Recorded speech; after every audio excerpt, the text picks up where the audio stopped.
Hello, Cryptonauts, and welcome back to another episode of Cryptocurrency Chat. I am your host, Blockchain John, here with my co-host, Jake Jarbarelli, to give you this awesome interview with Nigel Clark. Hello, Nigel. How you doing, sir? I'm doing good. Good to Great. see you guys. Welcome to the podcast. Mike is on his way. He'll be in here in a minute. But Nigel, hmm before we get started, I always have an icebreaker question. Everyone's always asked, when the market's going up, win Lambo, win Lambo, win Lambo, right? My question to hmm you is, if you had all the money in the world to buy one vehicle, what vehicle would that be? so I've already bought that vehicle actually. So Hmm. I'm not a petrol head at all, but I bought a really old Land Rover recently, just to mess around off road with my friends. In fact, I've been out all day today, getting stuck and being pulled out on winches. So the answer's straightforward and boring. It's a Land Rover. Out of What all year? the vehicles, huh?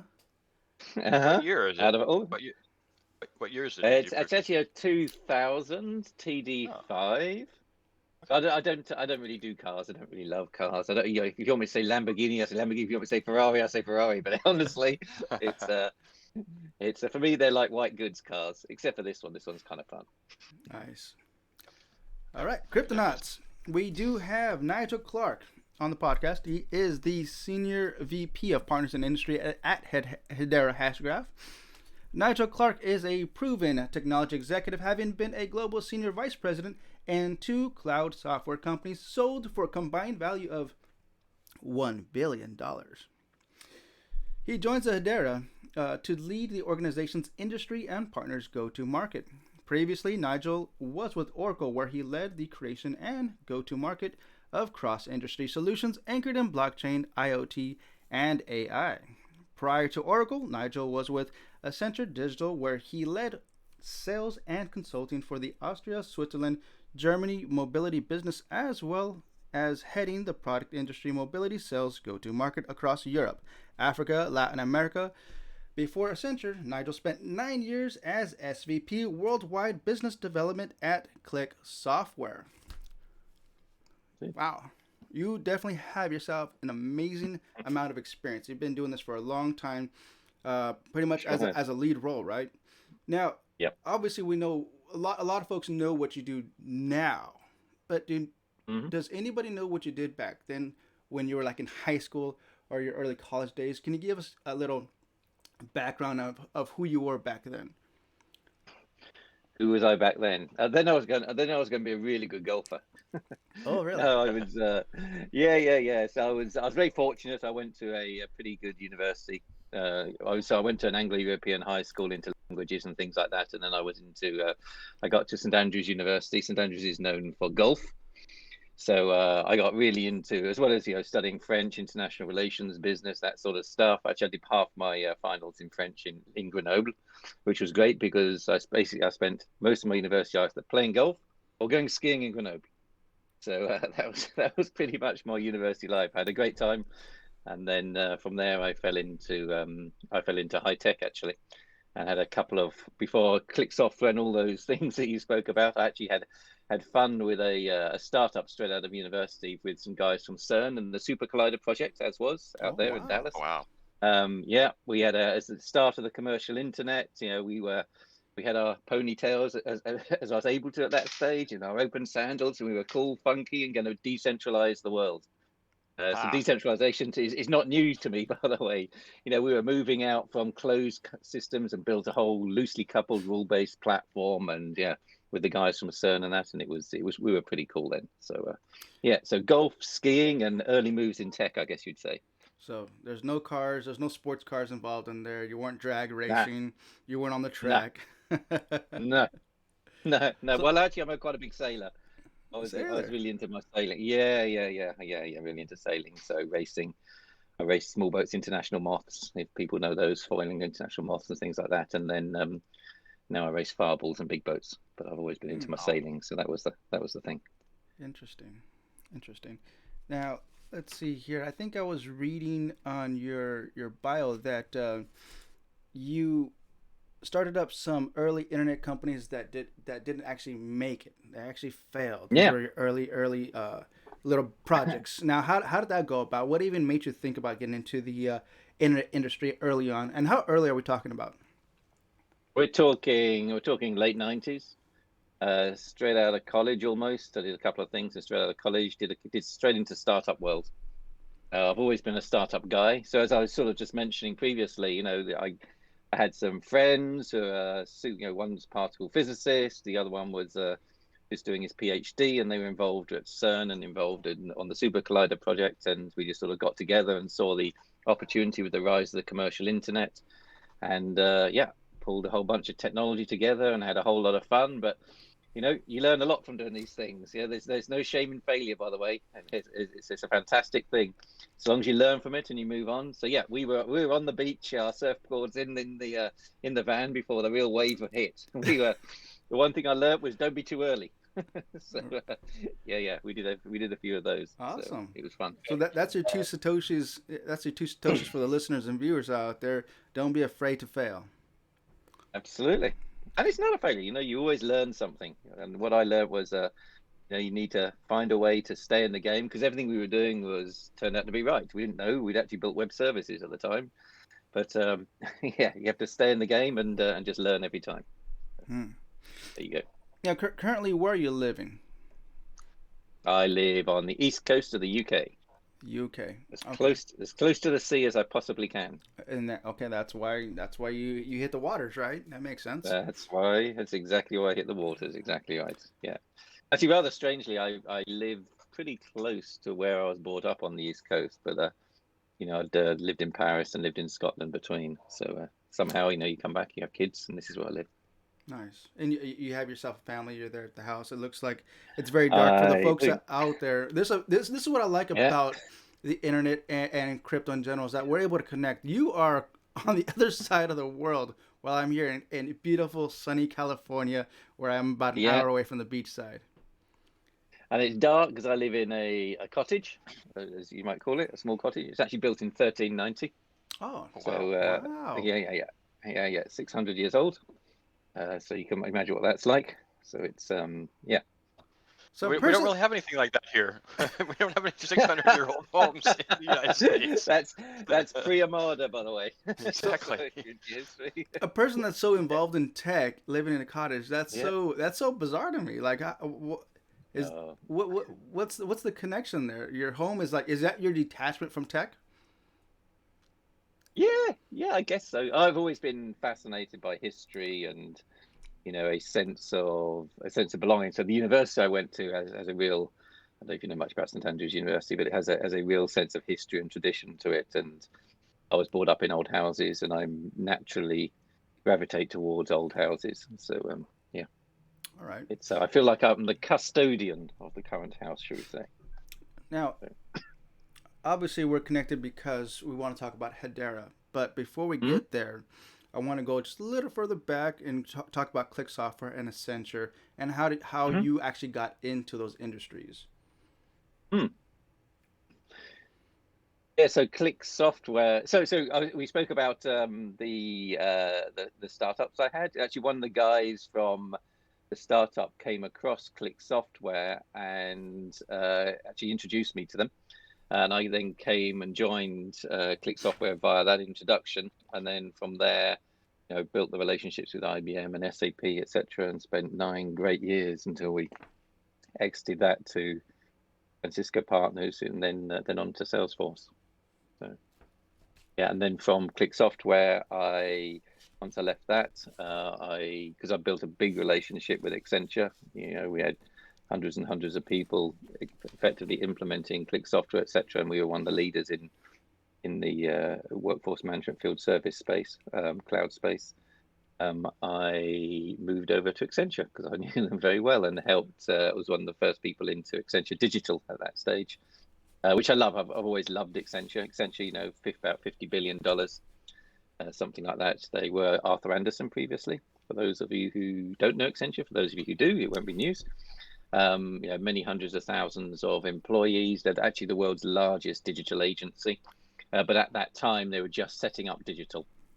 Right. So that's mobile AI and chat, and mobile interactive and AI. Yeah, if I recall correctly, they have about 500,000 employees. That's a lot of employees. It's probably that Globally, now. yeah. Yeah. I think it's That's about insane. 300 and something thousand. Accenture was one of the major clients of the data center I worked for about 5 years. So Right. I wouldn't say I'm deeply involved, but I definitely know a lot about their back end. Yeah, yeah. It's a cool company. It's one of the few companies, they're, one of the top integrators in the world. I say top one, top two. But it's one of the few companies that, with at that size, is still able to retain an entrepreneurial flair and spirit and a certain amount of agility. Compared to a PwC, EY, or Accenture, etc. Accenture is certainly much more agile and probably, I would argue, a much cooler company to do some work with. So it was for me anyway. Nice. They were very progressive with their technology. That was one of the things we noticed, because they cut him and took over the space what Twitter used to occupy with our data center, and Right. They were starting with. I mean, this is this is more of a technology background for me, but Accenture wasn't afraid to tip the scales on the latest, greatest technology. I just remember they're pouring a lot of energy and activity into trying to figure out how to best serve their customers by getting the fastest materials possible for whomever they were working with. And that was one of the things that was very impressive, because there were older companies like Sony, and what was the other company with? Well, I guess Facebook's not an older company, but that were not willing to push the technology as much as possible. Accenture was like, no, we are on board with making our customers happy. We will do it whatever we possibly can to get the customer the best possible resources. And so we were doing experimental things with their data center. Yeah, and the culture's good there as well. This isn't obviously an Accenture rah-rah session, but I quite like what they're doing now, trying to pivot the business towards huge amount of causes for good as well. I think the promotion of Julie Sweet now to the CEO is a really good move for them. So very nice. Mike, do you have any questions for Nigel before we move on to the next section here? Nope. Perfect. Jake, obviously, I think you already had yours. All right. My question is, did you have any mentors while you went through these companies that guided you to become pretty much the VP or the lead in these companies, or did you have a natural leadership ability to already be put in that position to do that job? So I don't think it's a great question, actually. No one's ever asked me that, and I haven't thought about it. But I wouldn't say I've had any mentors. There are always people I tended to want to learn from, especially at things I wasn't particularly good at. So I tended to employ people who are better than me working for me, and it's something I always tried to do, which isn't very hard. And then I tried to, I guess, learn from those around me who are doing things where I think it's not my natural inclination. I mean, a good example is I'm not the strongest operational person, for example. So I always looked up to those who are operationally strong. So, and then, I worked with Click Software. It was an Israeli company at heart, headquartered in Tel Aviv. And I loved the culture there and some of the leadership there of, we are just going to get it done. As a Brit, the Brits' natural inclination is kind of probably a bit more reserved and a bit more holding back, as opposed to you Californians. But the culture in Tel Aviv was pretty much the opposite to that. And I learned a lot about, I'd say, from the chief operations officer, etc. I learned a lot about, I think, about just getting it done. Dive head first, right? Dive head first. Don't be afraid to fail. It's much. You're going to fail more by not making a decision than just making a decision and get on with it. And that's sort of something I believe in. Make a decision. Don't worry about failure. Just get on with it. So that sort of thing. Wise words. Nice. Yeah. Well, I don't know about wise, but it was certainly, as a Brit, that's an unusual thing, I'd say. All right. So being the emerging tech guy, the enterprise guy, the guy that has all this experience. Did you get picked up by Hedera, or did you actually go to Hedera and apply to them? Because from what I understand, I'm gonna guess that you actually went to them only because of their structure, the way that they're building their company, right? That's at least my viewpoint of how I saw it. Actually, no, neither of those. If truth be told, so uh, I was part of Oracle's leadership in the emerging tech industry team. And actually, at the time, three of us were. I was looking to leave and set up my own DLT business at the time. Hmm. Because I didn't ask for a Larry business card. We got acquired by Oracle. Um, I was looking to leave and set that up after a couple of years of having good fun at Oracle. And actually, my boss at the time said, we got on pretty well, and said, well, if you're going to leave, by the way, I'm looking at this as well. And actually, that was Leonor Shotko, who's the chief product officer. So actually, three of us up sticks and left Oracle. He was already negotiating with Hedera. Up sticks and left Oracle together and joined Hedera on the same day. So actually, he introduced me to Hedera. Interesting. And now that you're at Hedera, is that the first job? Because I believe you started in 2019, correct? Correct. Correct. And was that the only position you held was the senior VP, or did you have other positions and moved your way up? Nope. No. Straight in. We were when I joined Hedera. Well, I'd held SVP positions elsewhere.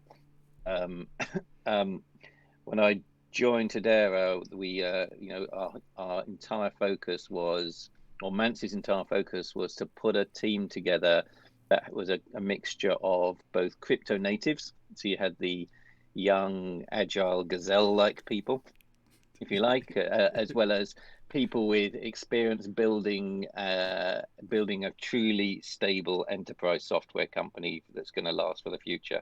Right. So when we came in, we came in and provided some of that rigor, should we say? Beautiful. And now that you're sitting there as the senior VP, what is it that you do exactly? What's your position consist of?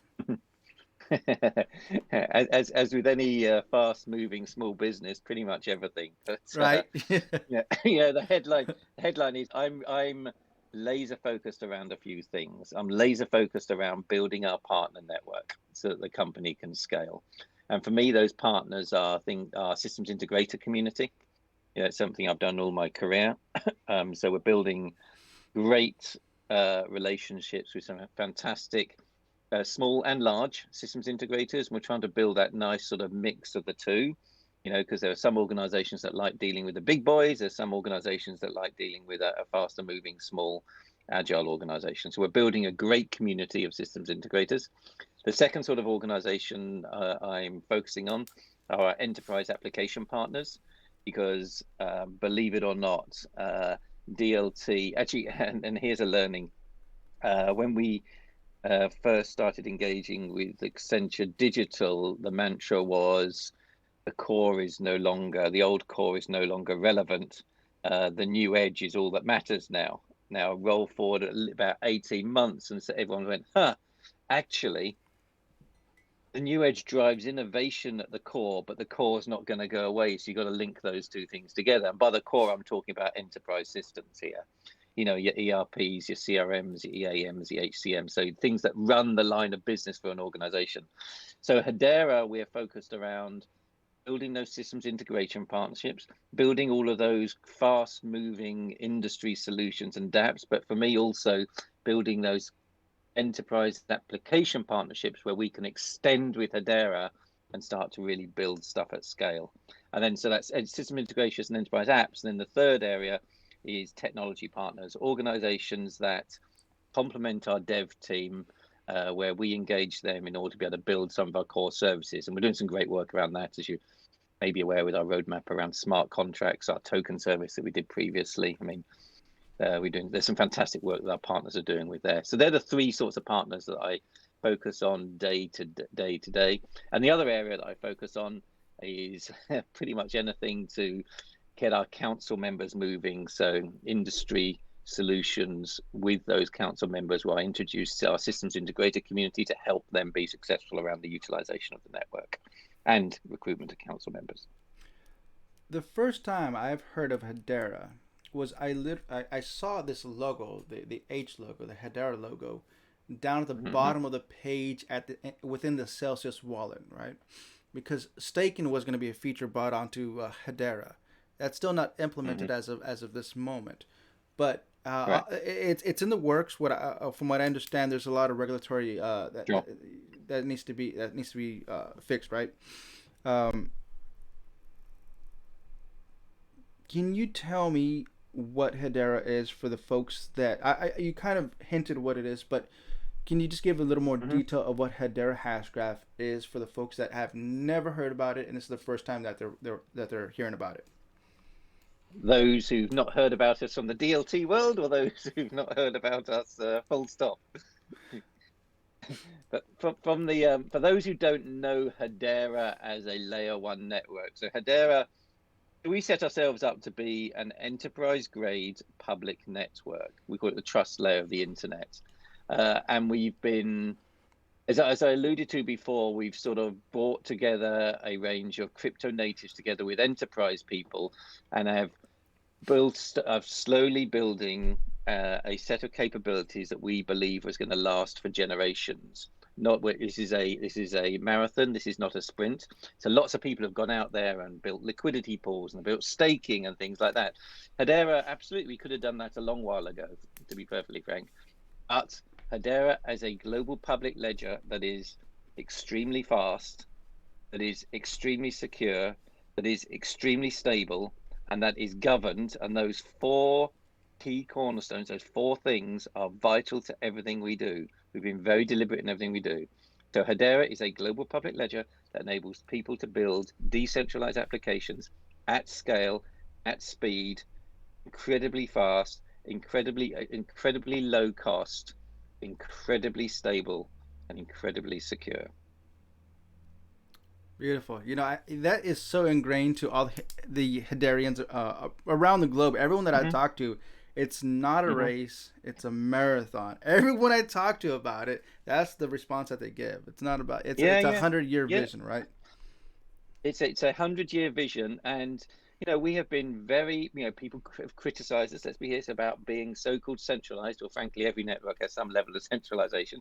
But we put in a governance layer that is a governance layer that provides stability and real rigor that we believe this world needs. This is absolutely vital going forwards. We've been very slow and very deliberate, making sure that we don't compromise on those 4 points that I made before: stability, security, governance, and speed. So everything we do, we think about making sure that we can always optimize for those. And then we're slowly adding capabilities like smart contract capabilities. Eventually we'll do staking capabilities. There's a whole load of things that we're building now that we won't compromise on on these core layers, but we'll get slowly out into the rest of the market, and people will appreciate that this is a grown-up network that is built for the future. We're not focused on price like everybody else is. We're just focused around real stability and real use cases. Yeah, the technology seems to be more the importance. Obviously, you're serving businesses, so it's as you say, that the longevity is the more important aspect. John, is this a question time? Because I got a couple for Nigel. Yeah, go ahead. Nigel, the key application that Hedera is concentrating on, what would you say if there is one? Or is it more the technology and the concept of longevity and security? No, it's not. There are many great applications built onto the platform. I'll mention those in a sec. But really, we focus around, as a layer one, we focus around the use of our core services, which is our token service, our consensus service, which, if you think about that as a notarization or a global message bus, and now our smart contract service. So we focus around those services, and then we enable our systems integrators, we enable our council members to build great use cases on top of those, whether that's digital bonds, whether that's a stable coin, whether that's a supply chain use case, whether that's an NFT marketplace use case, whatever it might be. But there's some amazing token use cases being built on Hedera, all around tokenized art, tokenized sports, and things like that, as you might, in gaming, which is fantastic, which people don't even think about Hedera. But given our speed, stability, and governance, and the low cost of transaction, it's kind of natural people are going to gravitate towards us eventually. But then there are all the enterprise application use cases as well. So yeah, so really, it's the services we focus on, and then how we enable our partner network and our council members to build out from those. Maybe you're not privy to it, or maybe you're not allowed to speak of it. What would you say is the most prominent business that is currently using Hedera? Like I said, if you can't talk about it, I understand. But is there a particular company that is like we've spoke of Accenture before? I'm not saying Accenture is a user explicitly of Hedera, but is there a company that you are allowed to speak about that is currently using Hedera as in some kind of fashion to promote their business or to use as a functional tool within their business that you would say is the one that you're concentrating on the most as of late? Yeah, so it depends on who you talk to. Hedera will tell you who's got their favorite baby, right? Because Okay. we have people in our BD organization who are purely focused around NFTs, and I love the stuff that we're doing with NFTs. I've got to say, I mean, it's very, but that's not really my focus. But the thing that rocks my boat. But I love the fact we got our developer advocates working with the Hedera Foundation and lots of organizations to build some really, really cool NFT use cases. Actually, some of the stuff that I'm quite interested in at the moment, there's some good stuff happening in the banking sector. And you'll start to see some news around that at the moment, which people think of public networks as actually, banking are never going to move to public. Well, actually, that's just not true. This is the natural evolution of things. You start to see some really, really interesting banking things happening with some of our council members and wider. And I'm very excited as well about, I've posted quite a lot about what ServiceNow are doing. And I think the potential for ServiceNow working with their customers, I think, could also be particularly interesting. So there you've kind of got financial market use cases, you've got really cool NFT stuff, and you've got core enterprise stuff that's going on. I mean, ServiceNow is a $130 billion organization, 20 billion ahead of IBM in market cap now. They kind of like to workflow what Salesforce was to CRM back in the day. And they're led by Bill McDermott, the former CEO of SAP. So we're doing some cool stuff with them. It's very public. You see it on LinkedIn and everything. And given their position in many, many organizations, I think that partnership of Hedera and ServiceNow could be I'm actually pretty excited because that could lead to many, many different use cases. Exactly. I know I can definitely see that. Having worked with ServiceNow, I worked J job with Intel. So Intel probably got their fingers in just about every kind of technology. No, they're doing a lot with Intel. That's exactly right. Exactly. So I have one other question, John. I don't want to take up any more time if you had questions. Go ahead, take your time. Nigel. Take your time. How would you say that Hedera competes with, if at all, Solana? So Solana is making gargantuan moves in the market right now, mainly because its market cap is huge, but also because of its technology. And I know it's heavily backed by some very wealthy people. Well, it's very centralized in Hong Kong. It's heavily backed in Hong Kong, as we well know. Yeah. Look, so they're doing a great job in getting to market, but I'll repeat, we focus around our four key points, key pillars, if you like, around stability. Security for us is absolutely vital. We will never compromise on security for anything at all. So they're doing a good job, but again, we will compete based upon those four, and when the right use cases come up, then I'm sure we do very well. Be able to prove, even though Solana is making waves with its market cap and everyone's doing the FOMO of like, oh, I need to get into that because I'll need to make money, and you're saying, well, in the long run, the security being foremost, because we've seen so many different not just rug pulls, but hacking attempts like Cream. It's been hacked 3 times now. Sure. Those examples are the examples you're saying. Look, Hedera will never be. Well, it may not never be hacked. It might be a third party if that ever never say happens. never say never in this world, right? Exactly. We're all smart enough to know. But I'm not saying that Hedera is vulnerable. It's your third party partners that may be vulnerable, and that but may be the problem that happens. Everybody who says they have good security is like, well, you can't protect everyone because you have to make sure the people on your partners are the ones they're protected to. But supposing that the security of Hedera is nigh to unbreakable, the long run example is that just because you're not as popular or as money centric as Solana does not mean that the technology won't prove itself maybe in 10 years. 100%. It's like Hedera will be around still, and people will be looking at the back end going, oh, well, Hedera is this perfect thing. Solana was big at the beginning, but Hedera still exists now. So. Right. And that was, if you remember the rise of the commercial internet, there was, DoubleClick, NetGravity, Broadvision, they all out. I remember Broadvision doing share split after share split after share split. They had an unbelievable market cap, and then there was kind of everyone caught a bit of a cold, and guess what? No one's ever heard of them any longer. Right? So it's this, as I said, this is a marathon, not a sprint, and we are absolutely clear that these foundations, no matter what happens to the market, as this market grows up, and frankly, people talk a lot about DeFi at the moment. It'll only take one or two true enterprises with hundreds of thousands of users to come on board to simply dwarf what's happening at the moment in the phony world of current DeFi.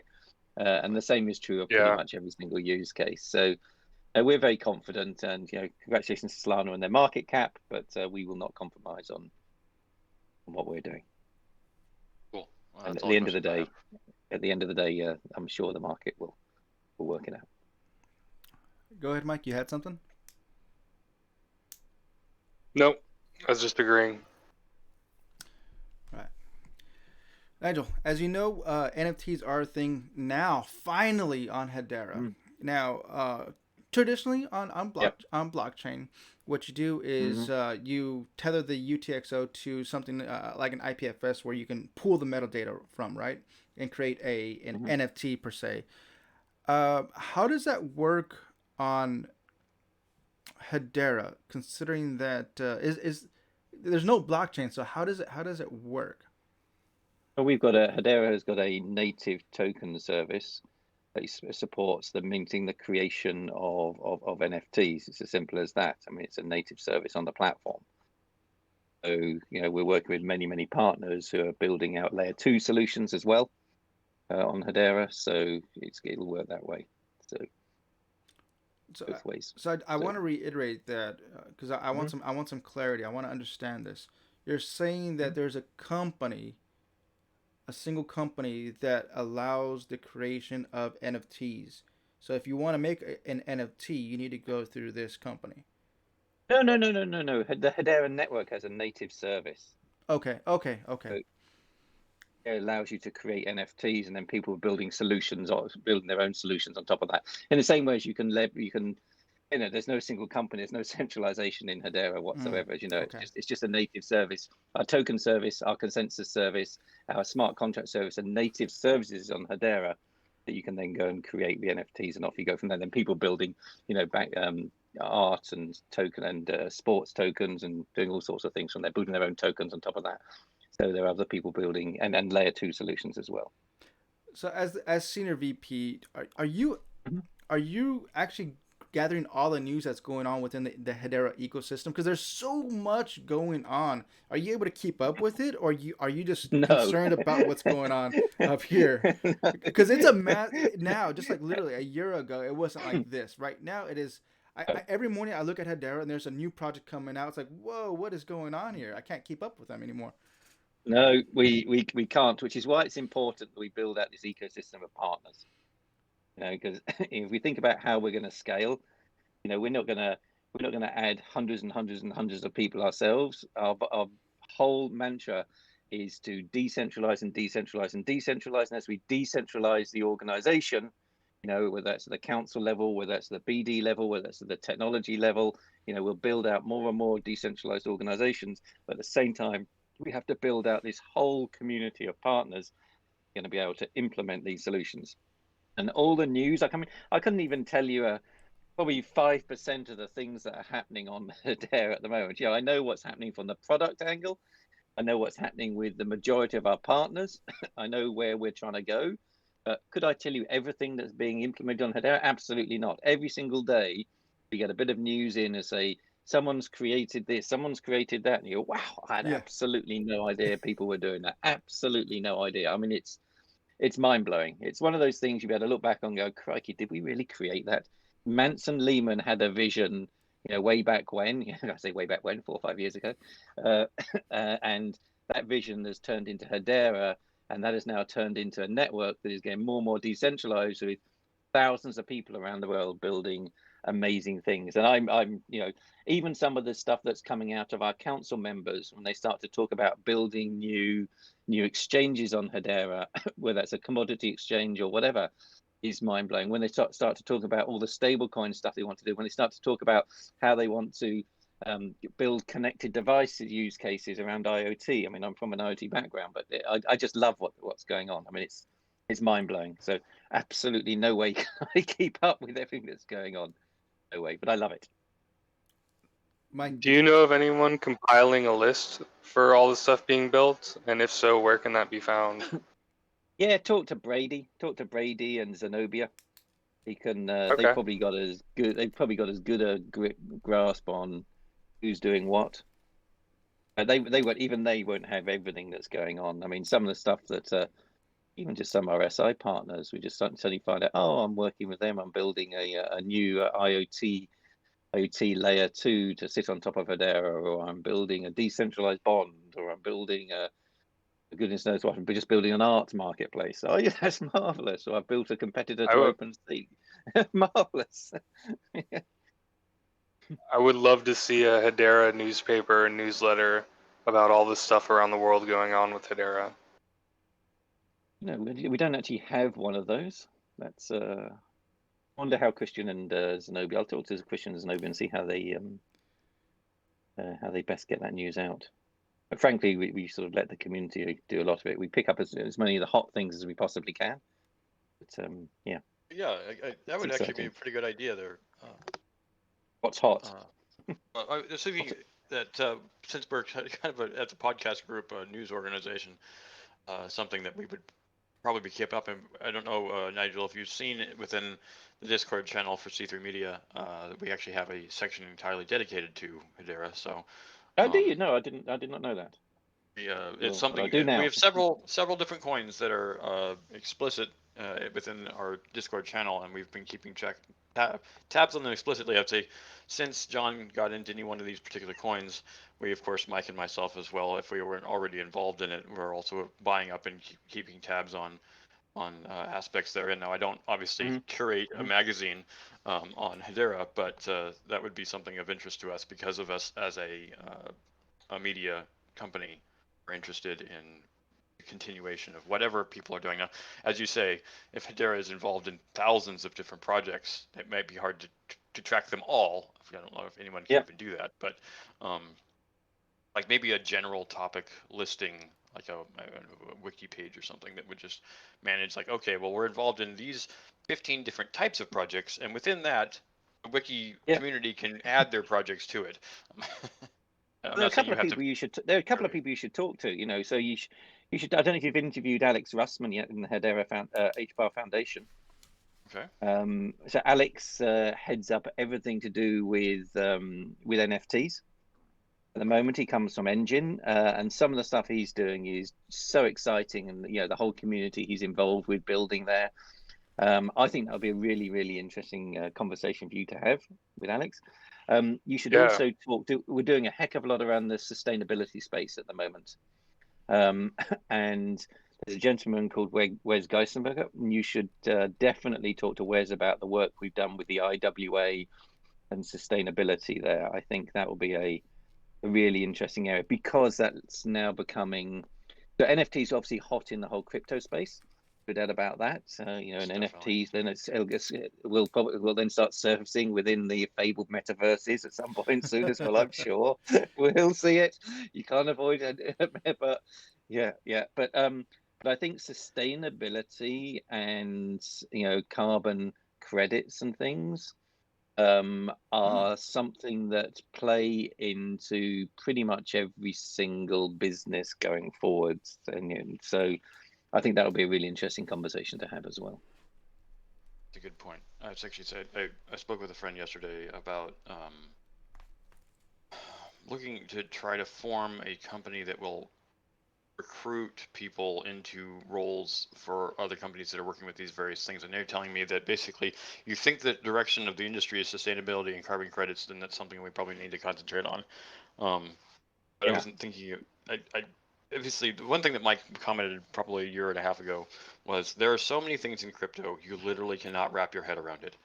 Correct. So, But the whole sustainability thing is really interesting. I think this is where DLT can play really strongly. So we actually open sourced our carbon platform the other week, which has been some great work we've been doing with Microsoft and others. And so you've got both the buy side and the sell side. So the organizations now picking that up and starting to build whole policies on it, and I think it's really interesting. I think you'd have a really great conversation that your listeners would be really interested in with Wes around sustainability. Definitely like, also with Alex around the NFTs.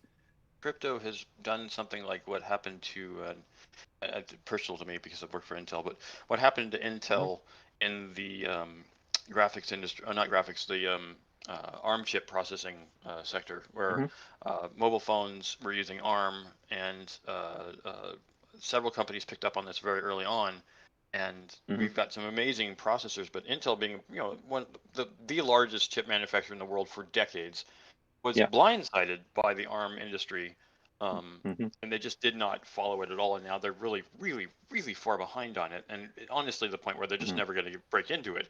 And I feel like this is kind of what crypto is. Fortunately, crypto has only been around in its current incarnation for about 12 years.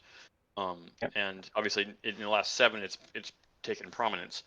And it's going to only get more prominent as we go along. And of course, Hedera is trying to spearhead that.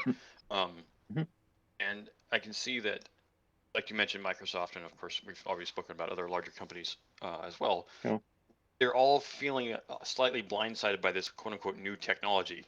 And if you can, like I said, ride the crest of the wave as it goes forward, Hedera could very well be the go-to place where everyone goes and says, "Oh, well, who's the industry lead, Hedera? Who should we be talking about this, Hedera? Okay, then where do we want to go, Hedera?" And you're like, okay, so Hedera just becomes, I'm sure you're hoping, the Kleenex of the tissue world. I'm gonna make an analogy of it's like, oh, when you're speaking about business to business productivity and functionality, you're literally talking Hedera, or I don't know if that's. I mean, that would probably be an ideal position to hold.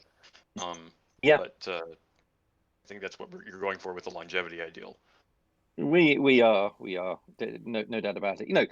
But we're realistic. The world is there's not going to just be Hedera in this world, right? and nobody wants that, right? Because we're trying to get away from this whole one size fits all thing. Good point. So there will be 4 or 5 probably organizations emerge in the same way as that's exactly what happened in the internet days, the rise of the commercial internet days. It's going to be there's going to be the Solanas, there's going to be the Cardanos, there's going to be the Hederas, there's going to be the Ethereums. This world, 4, 5, 6 of those will be out there, and all will have things to offer to the right people with the right use case. And I just hope that in fact we're building our house to make sure that we are one of those leading organizations out there. Exactly. But the whole NFT thing, by the way, is really interesting. It's interesting you brought that up. I spoke about the enterprise and the integration to the core, and people think NFTs is like, this is a whole funky new world. This the old is nothing to do with this. Well, isn't it strange how the other day Scott Belsky and Andy Parsons at Adobe announced the creation of NFTs natively from within the Adobe Experience Cloud?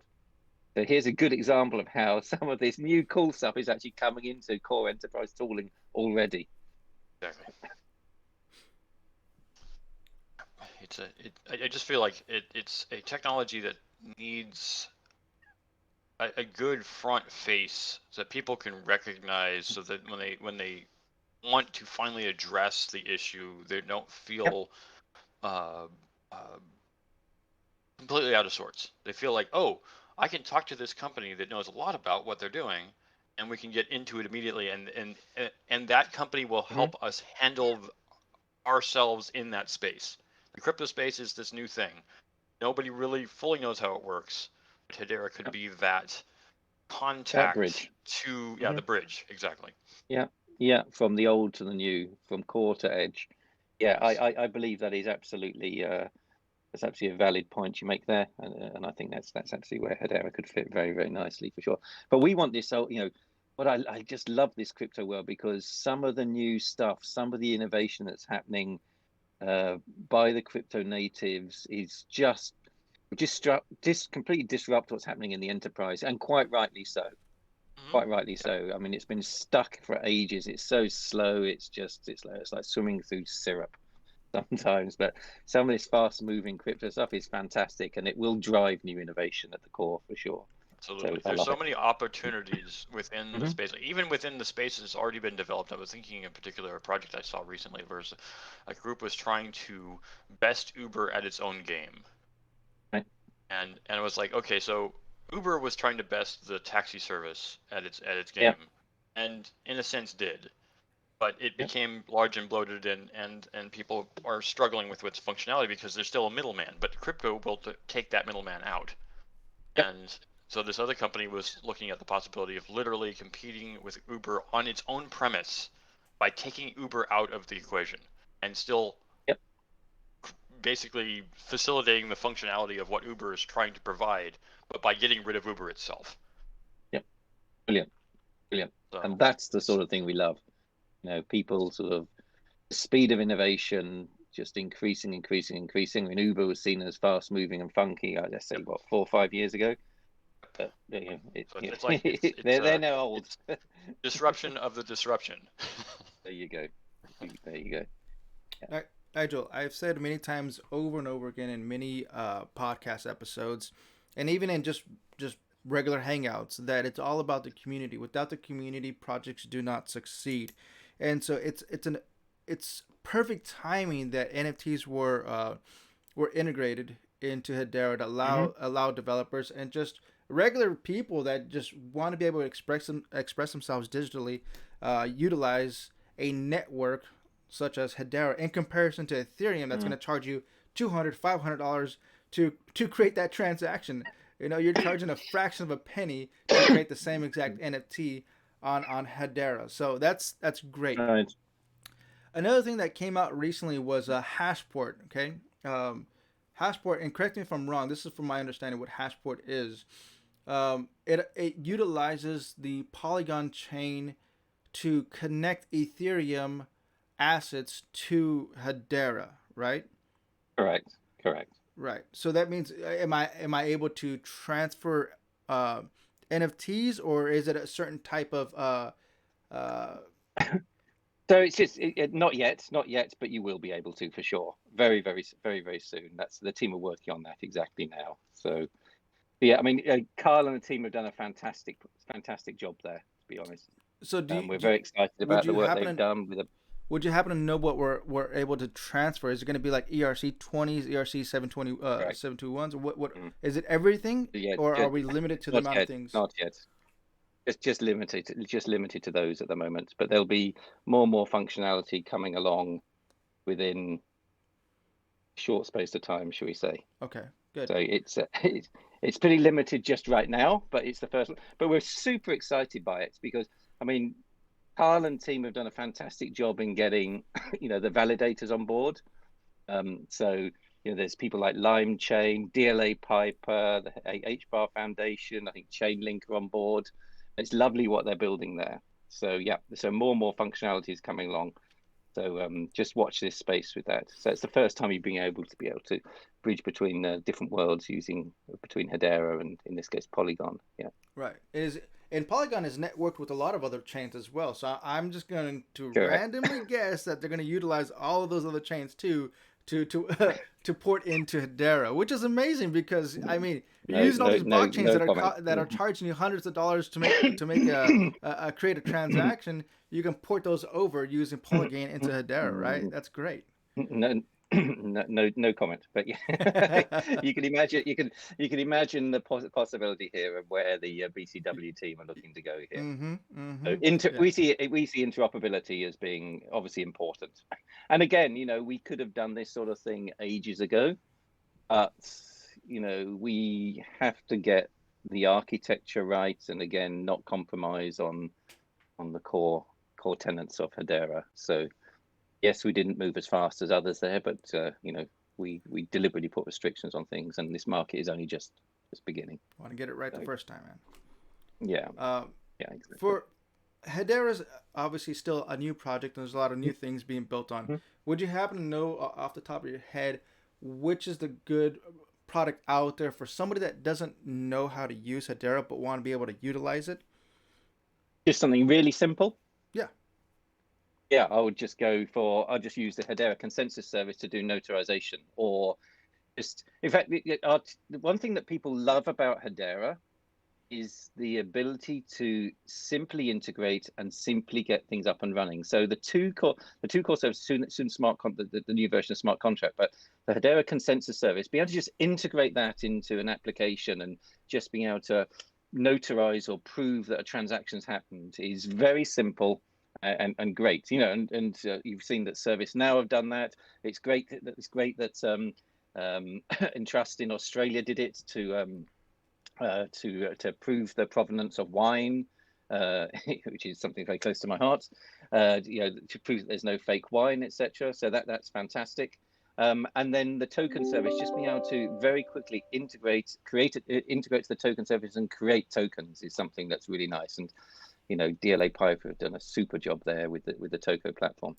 But there are many great applications out there that are built on Hedera and just very simply integrate to both the token service and the consensus service. Now, the creation of assets is quite unique in Hedera because it also allows the creator to be able to pause asset transfers. Correct? Right. The receiver is not allowed to send that. From my understanding, the receiver is not allowed to send that asset elsewhere. Say, for example, if we're buying stocks, you got to be KYC and AML, right? AML, KYC. You got to be verified. So if this person on the network is trying to, you can put that control on the token.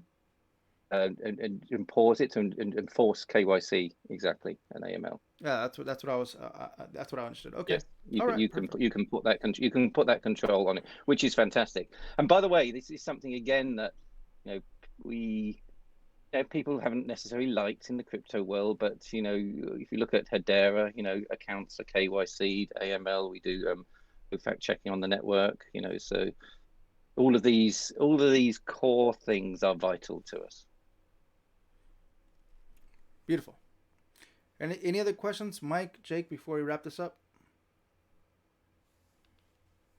Yeah. Do you have any applications on Hedera that you can recommend for someone? Or do you know of any? Like what companies using it? There's loads of them. Our council members are using it. There's some great stuff happening with marketing, with ad stacks. There's some great stuff happening with around the IoT space, around tracing bloods. I spoke about there's lots of people building stuff around food traceability on Hedera. Wipro built a great application around the identity space. Actually, Miko as well have done some great work around the identity space. So it depends on where you're leaning, but yeah. And I love, by the way, I love the work that's being done around NFTs at the moment. There's some really great stuff happening around art NFTs and sport NFTs. So yeah, watch those. Jake? Cool. Any more questions? Jake? Looks like we lost him. All right. Hey, are you there, guys? Have you any more questions for me? No, I'm good. Thank you. Thank you for answering the questions. We're going to go ahead and wrap this up. Thank you, Nigel Clark, for being on the Cryptocurrency Chat podcast, Senior VP, Partners and Industries of Hedera Hashgraph. Thank you, sir. Greatly appreciate it, and we hope to see you next time. Stack sats and hodl. Adios.